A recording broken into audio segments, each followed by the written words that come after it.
నమో తస్స భగవతో అర్హతో సమ్మా సంబుద్ధస్స. ఈరోజు మనం జాతక కథల్లోని కోసియ జాతకం గురించి చెప్పుకుందాం. ఇది భగవానుడు జేతవనంలో ఉన్నప్పుడు శ్రావస్తి నివాసి అయిన ఒక స్త్రీ విషయం గురించి చెప్పిన కథ. శ్రావస్తి అంటే ఆ శ్రావస్తిలో స్త్రీ శ్రద్ధాసక్తుడైన ఒక బ్రాహ్మణుని భార్య. కానీ ఆమె చెడు నడత కలది. రాత్రుల్లో దురాచారిగా ఉండి పగలు పని పాట చేయక రోగం నటిస్తూ ఉంటుంది. బాధగా మూలుగుతూ ఎప్పుడు పడుకొనే ఉంటుంది. ఒకరోజు ఆ బ్రాహ్మణుడు అడుగుతాడు, భద్రే, నీ బాధ ఏమిటి అని. అయ్యో, నాకు వాతం, ఒకటే చురకలు, పోట్లు. అయితే నీకు ఏమి ఇవ్వను అని అడుగుతాడు. తీయగా చక్కగా ఉండే యావాగు తైలం కావాలి. సరేనని ఆ బ్రాహ్మణుడు ఆమె కోరిన దానినల్లా తెచ్చి ఇస్తూనే ఉండేవాడు. బ్రాహ్మణుడు ఇంట్లో ఉన్నప్పుడు మంచానికి అంటి పెట్టుకునే ఉంటుంది. ఆయన బయటికి పోగానే జారులతో కాలక్షేపం చేస్తూ ఉంటుంది. జారులు అంటే పరాయి పురుషులతో సంబంధం కలిగి ఉన్నవారు. అయితే ఆమె శరీరంలో వాతపు పోట్లు ఎలా తగ్గించాలో బ్రాహ్మణుడికి అర్థం కాలేదు. ఒక రోజున ఆయన గంధం, మాలలు, లేపనాలు తీసుకొని జేతవనానికి పోయాడు. అక్కడ భగవానుడికి నమస్కరించి పూజించి తెచ్చినవి సమర్పించి ఒక పక్కన వెళ్ళి కూర్చున్నాడు. అప్పుడు భగవానుడు, బ్రాహ్మణ, ఈ మధ్య కనపడటం లేదేంటి అని అడిగాడు. బంతే, మా బ్రాహ్మిణి అంటే నా భార్య శరీరంలో వాతపు నొప్పులు, ఆమె కోసం నెయ్యి, తైలం, మంచి మంచి భోజన పదార్థాలు ఎన్నెన్నో తెచ్చి ఇస్తున్నాను. ఆమె శరీరం లావెక్కింది, చర్మం నున్నబడింది. కానీ ఆమెకున్న ఈ వాత రోగం మాత్రం తగ్గలేదు. ఆమెకు ఉపచారాలు చేయడంతోటే నాకు కాలం సరిపోతుంది. అందుకే ఇక్కడికి రావడానికి అవకాశం చిక్కడం లేదు అన్నాడు. ఆ బ్రాహ్మిణి దురాచారి అని భగవానుడు గ్రహించాడు. బ్రాహ్మణుడా, ఇప్పుడే కాదు, పూర్వజన్మలో కూడా నీవి విషయాన్ని పండితుల్ని అడిగావు. దానికి వారు సరైన సమాధానం చెప్పారు. కానీ జన్మాంతరం వల్ల నీకు విషయం గుర్తులేదు.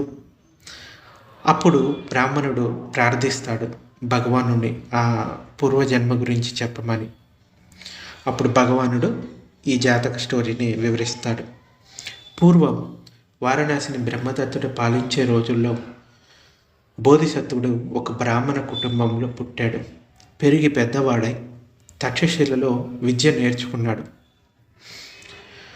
చాలా పేరు ప్రఖ్యాతులు పొందిన ఆచార్యుడయ్యాడు. రాజ్యాల రాజధానుల నుండి ఎందరో క్షత్రియ యువకులు, బ్రాహ్మణ యువకులు వచ్చి ఆయన దగ్గర విద్యను అభ్యసించేవారు. ఒక గ్రామీణ బ్రాహ్మణ యువకుడు కూడా వచ్చి 3 వేదాలు, 18 విద్యల్లో ప్రవీణుడయ్యాడు. ఆ బ్రాహ్మణుడు వారణాసిలోనే తన కుటుంబాన్ని వంచి రోజు 2-3 సార్లు విద్యార్జన కోసం బోధిసత్వుని దగ్గరికి వస్తూ ఉండేవాడు. ఆ బ్రాహ్మణుని భార్య దురాచారి, దుర్మార్గురాలు.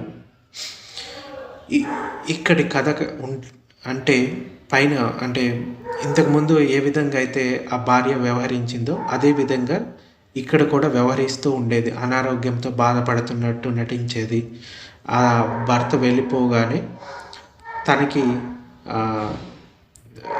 తెలిసిన వాళ్ళతోటి ఈ అక్రమ సంబంధాన్ని చేస్తూ ఉండేది.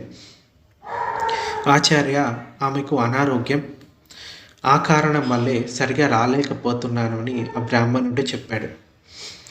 అప్పుడు బోధిసత్వుడు తనలో భార్య ఇతనిని మోసగిస్తుంది, అందుకే మంచం దిగటం లేదు అని గ్రహించి ఆమె రోగం కుదర్చాలని నిర్ణయించుకొని ఆ శిష్యులతో, నాయనా, నీవు ఈ రోజు నుండి ఆమెకు నేతి పానీయాలు అంటే ఈ పాయస అన్నాలు పెట్టవద్దు.